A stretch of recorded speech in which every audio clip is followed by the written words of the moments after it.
I added an extra 6 figures to this e-commerce brand within just 12 months. And I did that in part by avoiding these SEO mistakes that you're probably making. So the first mistake is using the wrong anchor text. And this is a mistake that I'm constantly seeing. So first of all, what is anchor text? Anchor text is basically just the linking text. It's probably going to be a blue link. So as you can see here, learn more about SEO optimization, and it links out to a different page. Learn more about SEO optimization is the anchor text. And the way to think of anchor text is as a filing management system. Let's just say if the file management, it says keepsakes over here, but instead if it said kebabs and then someone opens this, well, guess what?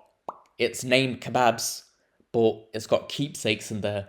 That's very confusing to that person, and search engines feel the same way. If these aren't optimized properly, it's going to hurt your rankings. So here's a mistake I found right here.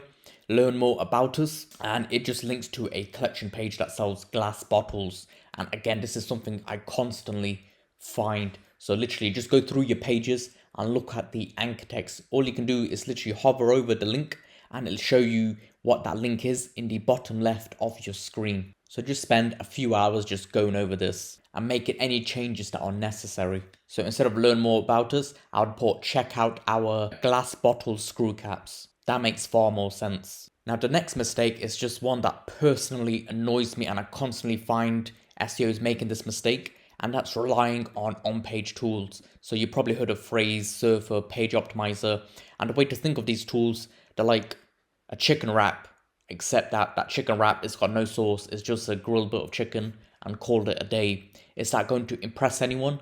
No. And the same applies to search engines. Is it going to impress the search engine? No. And here's how these on-page SEO tools work. What they do is they take your target keyword and then they look at the search results. And then they open up these search results. They're using bots, obviously, to open up the search results, and they find the averages for different things. So it could be how many times a particular keyword is mentioned or what the word count is. They'll find the average and then give you recommendations based on that average. Now, there's one massive flaw when it comes to this. What if those search results aren't even very well optimized themselves? What if they're missing a bunch of unique insights? All of a sudden, you're just getting a bunch of crap results that give you these averages, and then you create content based on these averages. What does that mean? You just created yet another crap search result that provides no value. You've just sprinkled a few keywords in here and there. Great. That's what 99% of people are doing. And I'm going to show you an alternative to this. And that alternative is called information gain. And the next mistake is if you don't have information gain type of content, you are seriously missing out. Pay attention to this, because it's really going to help you understand SEO in 2026, 2027 and beyond.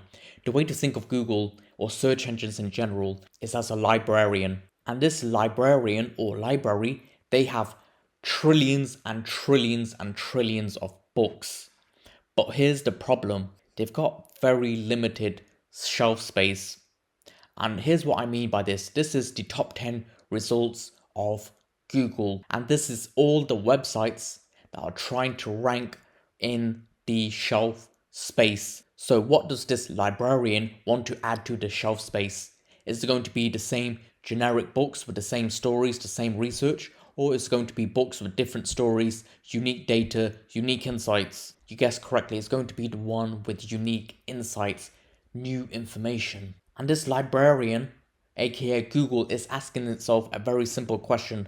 Does this book contain new information we don't already have? And if your page doesn't bring anything new to the table, why should Google rank it over something that's already ranking? What's the point in them making that effort? And here's another thing to understand. I want you to see this right here, this compressor. And I want you to imagine this as your content, this blue block. And if Google can compress this blue block very easily, compress all the information, it probably wasn't unique in the first place. So a simple question you're going to ask yourself is, can my page be summarized? And the way to avoid it being summarized very easily is by adding unique data, original research, unique perspectives, and novel connections. Now, this sounds all good and great and all, but how do you actually do this? Well, it's actually quite simple. But before I get into that, let me ask you a question. Are you currently on an SEO content binge on YouTube right now? Are you reading different blog posts regarding SEO on how to rank your e-commerce business? Well, if you are, I can assure you it's going to take you years to piece all of this information together and then apply that information and see what works and doesn't work. So if you want to skip all those years, I'd recommend booking a one-on-one consultation with myself where I'll clarify everything for you. I'll show you what you need to do in order to increase your bottom line and what you need to avoid in order to save you more time and money. I'll leave a link to this page in the description below. So what you're going to do when you start your SEO project is firstly identify your target keyword. And then you're going to take a look at the top ranking results for that target keyword. And then you're going to ask yourself, what are the common information that these results have? What do they all have in common? And once you've made a list of all the things that they have in common, you're going to try and find unique information, unique insights. And the way you do this is by asking yourself 4 simple questions. Firstly, what questions remain unanswered? What perspectives are missing? What data points are absent?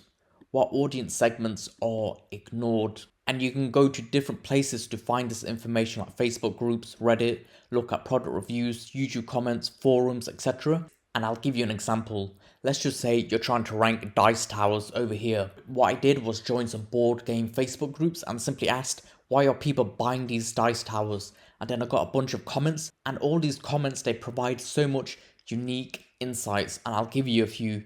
It's too noisy. I never would have thought of that. Users can use a small bowl instead. That's an objection. Why would they buy your product when they could just use something for free? And then you can read these key takeaways that I got right here. And now we've gone from this generic chicken wrap over here, this bland thing, all the way to something unique. And what's the difference? This right here. We actually applied our brain to it and we added a bit more effort to what we're doing. And I know a lot of you guys, you don't like hearing that word effort, but if you want to grow your business, it's going to take a lot of effort. And we've gone from that generic bland stuff into a bunch more flavors to create something truly unique and something that the search engines are craving. And the next mistake is useless blogging. Now, blogging can be great if you know how to do it. And what you need to understand is the search results and the search intent, which is everything. So let's just say you sell ties and you're creating different blog posts related to ties. So for example, how to tie a tie.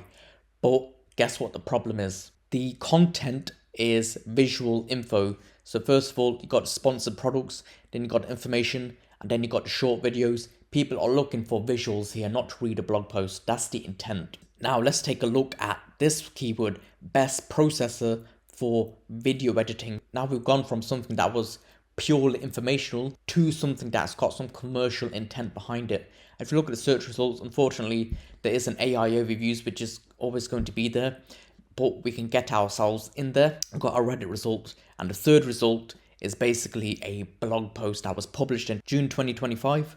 And guess what? That means we can create something that's updated and we can take this position. And again, this has commercial intent behind it. And the next mistake is suffering from keyword cannibalization. And keyword cannibalization is when multiple pages on the same website compete for the same keywords, causing Google to get confused about which page to rank. And if you don't know if you've got keyword cannibalization, we can just use this right here.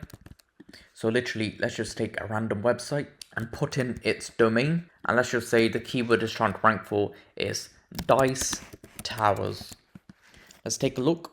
All dice tower trays. And that's the #1 result. And that's their category page. That's the main category for this target keyword, which is what they want. But if this page was at the top here, this product page, that means Google considers this more relevant than this for dice towers if this page was above this one.